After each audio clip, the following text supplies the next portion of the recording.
Ambassador Wren, you have exactly 1 hour to surrender yourself and your co-conspirators to face justice for your crimes against galactic peace. The words still echoed in the air of the Terran embassy as Kale Wren stared at the dormant communication console. 1 hour. Admiral Thorne's ultimatum hung between him and Commander Zara Voss like a blade ready to fall. So that's it then, Zara said, her voice barely steady. 3,000 years of order rule, and it comes down to this. Kale's reflection in the reinforced transparasteel showed a man carved hollow by months of impossible choices. Beyond the window, the crystalline spires of Zentara Prime pierced the violet sky, their surfaces reflecting fires that burned across 3 districts where protests had turned to revolution. "Tell me again why we thought this would work," he said, not turning from the chaos below. "Because," Zara's voice cracked. She stopped, gathered herself. "Because sometimes you have to choose between a comfortable lie and an uncomfortable truth." The weight of her words settled between them. Kael finally faced her, seeing past the military bearing to the woman who had become his anchor in this storm of betrayal and bloodshed. "My sister was on Kepler 442b, he said quietly. Zara froze. "Kael, When the solar flare hit, she was building a school there, for the colony children." His fingers traced the edge of his desk. "Sent me pictures the day before it happened. Little faces, so proud of their new classroom. You never told me." What was there to tell? Another natural disaster in a galaxy full of them. The bitterness in his voice could have corroded steel. Except it wasn't natural, was it? Zara's hand moved toward him, then stopped. "The erasure protocol. You know about." "I know the Order murdered my sister and called it weather." Kael activated his desk interface, data streams cascading through the air between them. 43 worlds, Zara. 43 natural disasters that just happened to eliminate populations showing signs of independent thinking. The holographic display painted their faces in blue light, financial records, communication logs, and at the center of it all, the damning evidence of systematic genocide disguised as cosmic misfortune. "This is why you've been pushing so hard," Zara realized. "Why you've been willing to..." To what? Tear down the only stability the galaxy has known. Kael's laugh held no humor. "You think I wanted this? You think I wanted to be the man who burns down civilization?" Kael, "No," his voice rose. "You want to know what I wanted? I wanted to negotiate. I wanted to find a middle ground. I wanted to believe that 3 millennia of peace meant something more than just efficient murder." The building shuddered, not from weapons, not yet, but from the transport engines settling onto the embassy roof.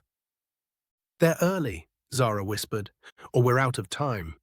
Kael began downloading files to secure channels, his fingers dancing across the interface. "The Cascade network, is it ready?" Zara hesitated, a moment too long. "Zara, there's something I need to tell you." Her voice was barely audible. "About the Coalition, about me." The ceiling exploded inward before she could finish. Armored figures rappelled through the breach, their weapons trained on both of them.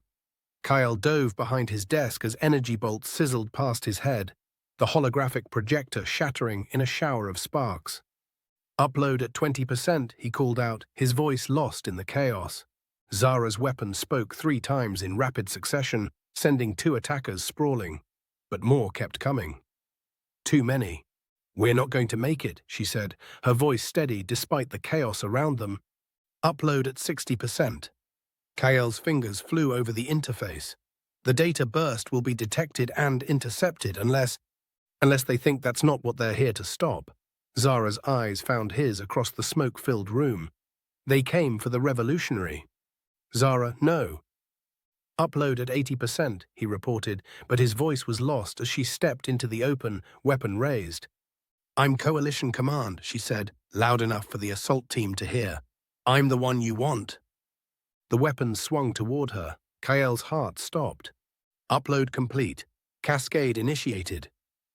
The words left his mouth as the first energy bolt struck Zara in the shoulder, spinning her around. She kept firing, buying him precious seconds as the data burst, erupted across the galaxy.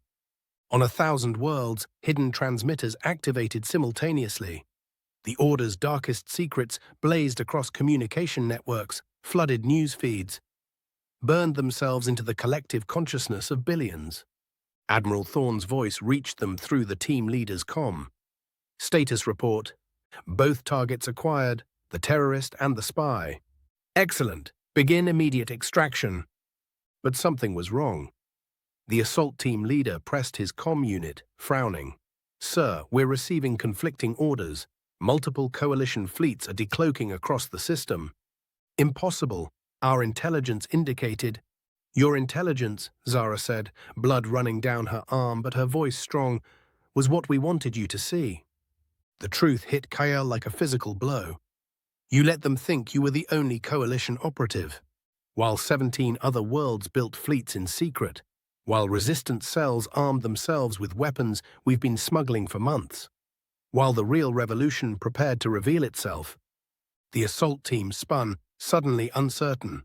Their communications channels erupted with reports of coalition ships emerging from hyperspace, of Order installations across the galaxy coming under attack, of worlds declaring independence in synchronized waves. The cascade wasn't just data, Kael realized. It was a signal. The signal to begin. Zara smiled through her pain. Your evidence was the last piece. Proof of the Order's crimes that would justify everything that comes next. The embassy shuddered again as coalition fighters engaged Thorne's ships in orbit.